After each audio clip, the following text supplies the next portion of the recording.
Welcome. In this video, we'll walk through how to add H5P content to an ELMS course, allowing you to create interactive and engaging learning activities. First, navigate to the course where you want to add content. Click Edit Mode in the top right corner.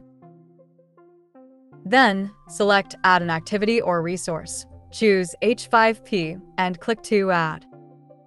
Click Upload to add an existing H5P file, or use the content bank to create new interactive elements like quizzes, presentations, or simulations.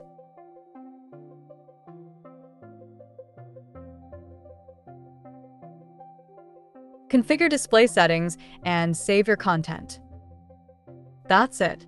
You've successfully added H5P content to your ELMS course. Try these tools to make learning more interactive.